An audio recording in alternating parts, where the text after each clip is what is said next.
Ayer ya se había tocado esta situación del retiro de los ministros, bueno, la renuncia de estos ministros que, bueno, de alguna manera no quieren renunciar bueno, no querían renunciar a su haber de retiro. En Diario Basta hicimos un pequeño ejercicio solamente de lo que es la cuestión de su fondo de ahorro. En el fondo de ahorro un ministro puede dar el 10% de su salario. Si estamos hablando de 750,000 pesos mensuales, son 75,000 pesos que multiplicados por 12 pues nos da un total de 9 millones de pesos. Y el Consejo de la Judicatura les da otro 10%. Esto nos dieron fuentes cercanas en este caso al Poder Judicial de la Federación, no es nada inventado, ¿no? Y es algo que ya se ha venido documentando. Entonces, un ministro en 10 años, nada más tomamos en cuenta los 10 años, estaría recibiendo por retiro 180 millones de pesos. Eso sin contar con los 500,000 pesos que recibirían de pensión vitalicia mensual, precisamente para no perder estos privilegios. No contamos los otros beneficios que están ya también ampliamente documentados en otros medios de comunicación y en otras investigaciones que se han venido dando a dar a conocer, ¿no? Preguntarle ¿qué opinión le merece precisamente? Bueno, estamos hablando de ministros, pero no estamos hablando de jueces ni tampoco de magistrados. Eso nada más es la punta del iceberg, porque también hay otros fideicomisos que también lo dimos a conocer con el presidente Manuel López Obrador, que es por ejemplo, el FORI, este fondo en el que no se había, en la historia del Poder Judicial, desde la creación de este fondo, no había posibilidad de retiro, a menos de que en este caso el trabajador, ya sea juez o en este caso de base, renunciara o dejara de pertenecer al Poder Judicial. Y se da a conocer que de manera extraordinaria le podían retirar hasta el 50% de sus ahorros nada más de este fondo en el Consejo en el Poder Judicial. Precisamente preguntarle qué opinión le merece que, pues, no parece, pero da la impresión de que están empezando a saquear todos los recursos que hay ahí en los fideicomisos del Poder Judicial. Esa sería mi pregunta. Digamos que por norma, por ley, por las normas del Poder Judicial, las ministras y ministros, solo ellos, además quedó establecido en la Constitución que así puede ser, si renuncian, tienen derecho a lo que se llama el haber de retiro. Estamos todavía revisando los números porque no queremos dar un número que sea falso, pues que no tenga que ver. Entonces ya se los vamos a informar más o menos cuánto es el haber de retiro. Ahora, yo creo que lo importante aquí que se conozca es qué es lo que está planteando algunos de los ministros de la Corte o la mayoría de las y los ministros de la Corte. El ministro Juan Luis González Alcántara y Carrancabo, si es así, hace una propuesta, un borrador, vamos a llamarle así, para que se apruebe en el Pleno de la Corte con relación a recursos que incorporan a la Corte los partidos políticos. Entonces, en primer lugar, un partido político se rige esencialmente por las leyes electorales. No tiene personalidad jurídica, así se llama, para interponer un recurso en la Corte con relación a la Constitución, a reformas constitucionales. Ese es el primer problema que nosotros hemos mencionado. Un partido político lo puede hacer al Tribunal Electoral, pero no a la Corte.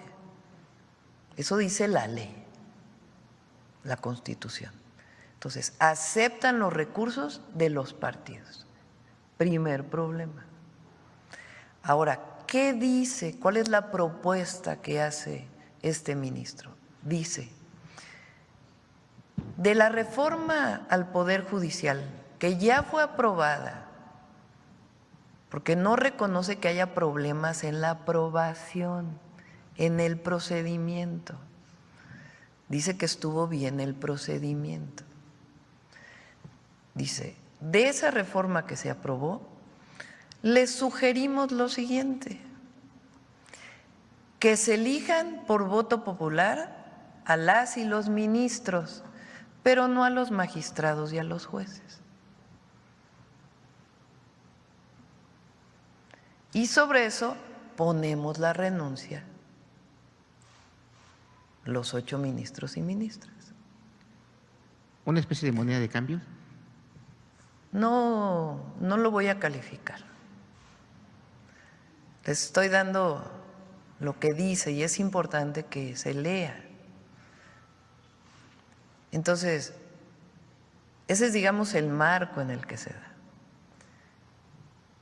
¿Cuál es el planteamiento que no hace la presidenta, sino la Constitución? A ver, pongan el artículo 135 de la Constitución.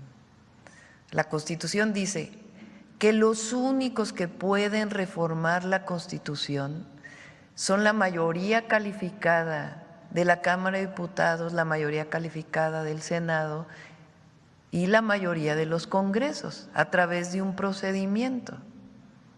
En ningún lugar la Constitución dice: la Corte puede legislar sobre las reformas constitucionales. Entonces, por eso el día de ayer yo planteé más allá del monto del haber de retiro, a ver si estos 8 ministros y ministras están dispuestos a violar el artículo 135 de la Constitución.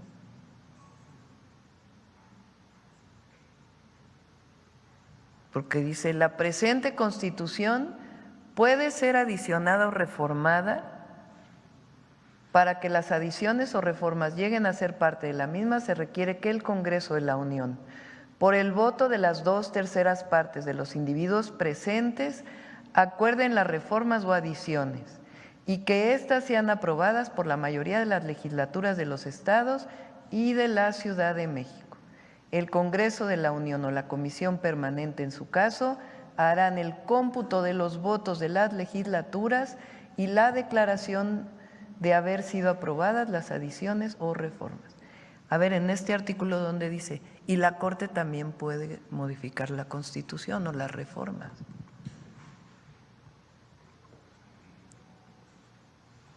Entonces, parece que ellos van a tomar una decisión el martes.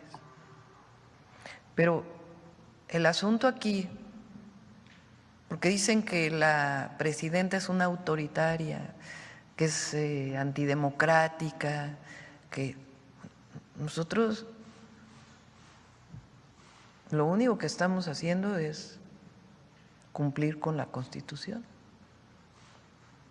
Entonces, la Corte hace esa propuesta, pero el problema es que están legislando, están cambiando la Constitución, porque ya es constitucional la reforma al Poder Judicial.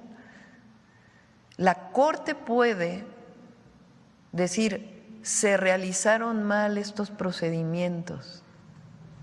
Eso sí podría. O sea, el procedimiento con el cual se cambió, pero eso no dice la propuesta del ministro Alcántara. Lo que dice es: les hago una nueva propuesta de constitución, de reforma al Poder Judicial. Entonces, ¿quiénes son los autoritarios? O sea, 8 personas pretenden cambiar una reforma sobre el pueblo de México, sobre el constituyente. ¿Sí se dan cuenta de la magnitud? O sea, 8 Entonces personas. yo por eso digo, vamos a esperar a ver cómo votan las ministras y los ministros. Y sobre eso ya platicaremos la próxima semana. Pero ese es el fondo. Y también, pues, ellos pueden optar por renunciar y se llevan su haber de retiro, así lo dice la reforma constitucional, o pueden postularse y decir, a ver, yo sí voy a que me elija el pueblo. Igual un juez puede decir, yo me retiro, o puede decir, no, a ver, yo me postulo. Ayer estaba viendo la carta de uno de los ministros que decía, no, pues yo no me voy al voto popular.